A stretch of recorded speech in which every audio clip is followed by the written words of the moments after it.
LKG யூகேஜிக்கு தனியாக ஒரு பொறுப்பு ஆசிரியர் இருக்கிறாங்க. அதே மாதிரி 1 and 2க்கு ஒரு பொறுப்பு ஆசிரியர் இருக்கிறாங்க. அதே மாதிரி இந்த பொறுப்பாசிரியர்கள் எல்லாரையும் கவனிக்கிறதுக்கு ஒரு எல்கேஜிலேருந்து 5th ஸ்டாண்டர்ட் வரைக்கும் ஒரு பொறுப்பாசிரியர் இருக்கிறாங்க. எல்கேஜி யூகேஜியை பொறுத்த வரைக்கும் வயலட் மேம்னு ஒருத்தர் இருக்காங்க. உண்மையிலேயே அவங்கள மாதிரி குழந்தைங்களை பாதுகாக்கிறதுக்கு யாருமே எந்த ஸ்கூல்னு போனாலும் கிடைக்க மாட்டாங்க.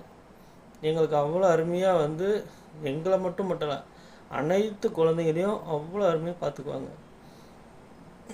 நாங்கள் காலையில் கொண்டு வந்து விடுறதுலேருந்து திருப்பவும் மாலையில் கூட்டிகிட்டு போகிற வரைக்கும் அவ்வளோ பொறுப்பாக பார்த்துக்குவாங்க. நமக்கு எதனா குழந்தைங்க உடம்பு சரியில்லைனாலையும் இல்லை சாப்பிட மாட்டேங்கிறான், என்ன ப்ராப்ளம் இருக்குது அப்படின்னா அவங்கக்கிட்ட சொல்லிட்டா போதும். நம்மளோட குழந்தைங்களை நாம் கூட அந்தளவுக்கு பார்த்துக்க மாட்டோம். வயலட் மேம் அந்தளவுக்கு அருமையாக பார்த்துக்குவாங்க. அந்தளவுக்கு டீச்சர்ஸ் இருக்காங்க இங்கே. அதே மாதிரி 1 and 2 கேட்டகரியில் குர்ஷித் மேம்னு ஒரு ஆசிரியர் இருக்கிறாங்க, பொறுப்பாசிரியர். அவங்களும் அதே மாதிரி தான். எங்கள் பொண்ணு அவங்ககிட்டையும் கிட்டத்தட்ட 2 வருஷம் படிச்சுட்டு இருந்தாங்க. அவங்களும் அதே மாதிரி அவ்வளோ அருமையாக குழந்தைங்களை பாதுகாக்கிறது, நம்ம எந்த தகவல் சொன்னாலையும் அது கேட்டுக்குவாங்க. அதே மாதிரி இந்த எல்கேஜிலேருந்து 5ஆம் வகுப்பு வரை இந்த பொறுப்பாசிரியருக்கு மேலே சோபனான் ஆசிரியர் இருக்காங்க. அவங்க உண்மையிலே அவங்கள மாதிரி ஒரு டீச்சர்ஸ் எங்கேயுமே பார்க்க முடியாது. நம்ம எதனா ஒரு சின்ன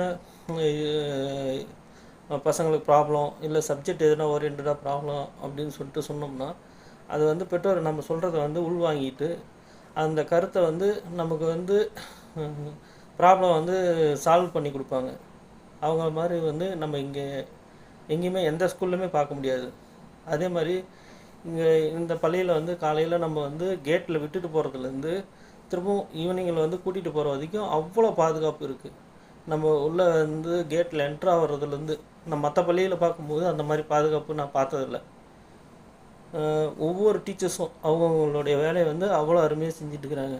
இவங்க பஸ்ஸில் இறக்கிறதா இருக்கட்டும், திரும்ப கொண்டு போய் கிளாஸில் விடும் போதும், திரும்ப அங்கேருந்து நம்ம வெளியில் மாலையில் நம்ம கூட்டிகிட்டு போகிற வரைக்கும் பசங்களுக்கு அவ்வளோ பாதுகாப்பு இருக்குது. செந்தில் பள்ளியினுடைய தாளாளர் ஐயா அவர்கள் அடிக்கடி சொல்லுவார், இந்த பள்ளியில் ஒழுக்கம் முக்கியம் அப்படின்ட்டு. அது உண்மையானது. செந்தில் பள்ளியில் எப்பவுமே ஒழுக்கம் ரொம்ப அருமையாக இருக்கும். நாங்கள் இது 7 வருஷமாக நாங்கள் அந்த பள்ளியில் பார்த்துட்டுருக்குறோம்.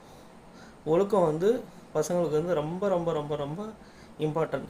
அது சிறந்த முறையில் இந்த நிர்வாகம் செஞ்சிட்ருக்கிறாங்க.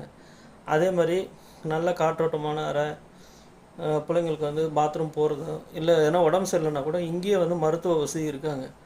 நம்ம ஃபோன் பண்ணி நம்ம தகவல் சொல்லிடுறாங்க, இந்த மாதிரி பசங்க உடம்பு சரியில்லை அப்படின்ட்டு. நாம் வீட்டுக்கு கூட்டிகிட்டு வந்தாலும் அதை தான் செய்ய போகிறோம். ஃபஸ்ட் எய்ட் தான் பண்ண போகிறோம்.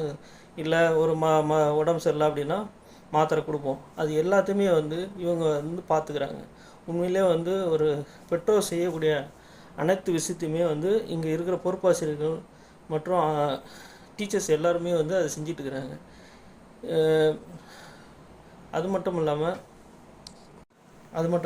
வாரத்தில் ஒரு நாள் நம்ம டீச்சர்ஸை மீட் பண்ணுறதுக்கு மாலை நேரத்தில் ஏற்பாடு செஞ்சு கொடுத்துருக்காங்க இந்த நிர்வாகம். இல்லை இதையும் மீறி நமக்கு வரத்துக்கு நேரம் இல்லை அப்படின்னா ஃபோனில் நம்ம என்ன டவுட்டு இருந்தாலும் ஃபோனில் அந்த பொறுப்பாசிரியர்கள் கேட்டோம் அப்படின்னா உடனுக்குடனே தீர்வு கொடுக்குறாங்க. உண்மையிலே அவ்வளோ அருமையாக நம்ம குழந்தைங்களை பாதுகாத்து நம்மக்கிட்ட காலையில் கொண்டு வந்து விடுறதுலேருந்து திருப்பம் நம்ம கூட்டிகிட்டு போகிற வரைக்கும் அவ்வளோ பாதுகாப்பு. நாங்கள் உண்மையிலே இந்த 7 வருஷமாக எங்கள் குழந்தைங்களுக்கு எந்த ஒரு சின்ன ஒரு இது இல்லாமல் அவ்வளோ அருமையாக பார்த்துக்கிறேன். நம்ம பெற்றோர் நம்ம கூட அந்த மாதிரி பார்த்துக்க மாட்டோம், ஆனால் அவ்வளோ அருமையாக பார்த்துக்கிறாங்க. சோபனா ஆசிரியர் அவங்க இவங்க எல்லாருமே அருமையாக இந்த டீச்சர்ஸு பொறுப்பாசிரியர் எல்லாருமே வழிநடத்தி கொண்டு போயிட்டுருக்குறாங்க. மீண்டும் மீண்டும் அவங்களுக்கு ஒரு நன்றியை தெரிவித்துக் கொள்கிறேன்.